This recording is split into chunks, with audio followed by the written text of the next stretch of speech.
Hi friends, సుగుణాలు ఛానల్కి స్వాగతం సుస్వాగతం. నేను మీ స్వీటీని.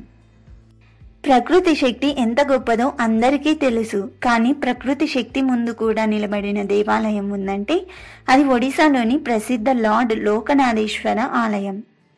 ఈ ఆలయం 12వ శతాబ్దంలో నిర్మించబడింది అని చరిత్ర చెబుతుంది. చోళులు, గంగవంశరాజులు ఈ ఆలయాన్ని పునర్నిర్మించారు. ఇక్కడ స్వామివారు లోకనాథేశ్వరుడు అంటే జగత్తు యొక్క నాథుడు అని అర్థం. దేవుడు శివుడు. ఆయన సాక్షాత్ సముద్ర తీరాన వెలసి ఉన్నారు. పురాణాల ప్రకారం భగవంతుడైన రాముడు లంక యుద్ధానికి వెళ్లే ముందు ఇక్కడ శివలింగాన్ని ప్రతిష్ఠించి పూజ చేశారంట. అందుకే ఈ స్థలం పాపనాశన క్షేత్రంగా కూడా పరిగణించబడుతుంది.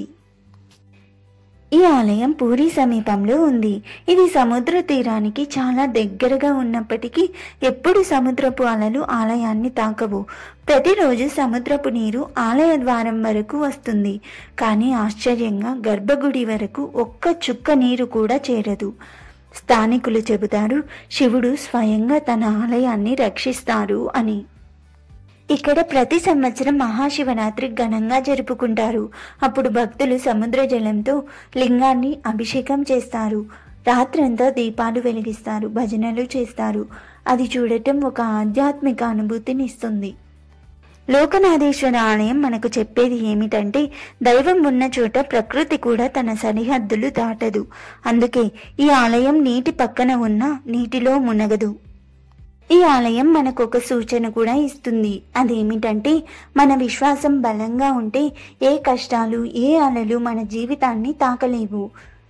కాబట్టి మీరు ఎప్పుడైనా పూరికి వెళ్తే జగన్నాథుని దర్శనం తర్వాత లోకనాథేశ్వర స్వామిని తప్పక దర్శించండి.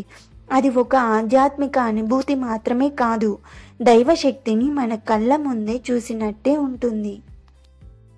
Thank you friends. Bye bye.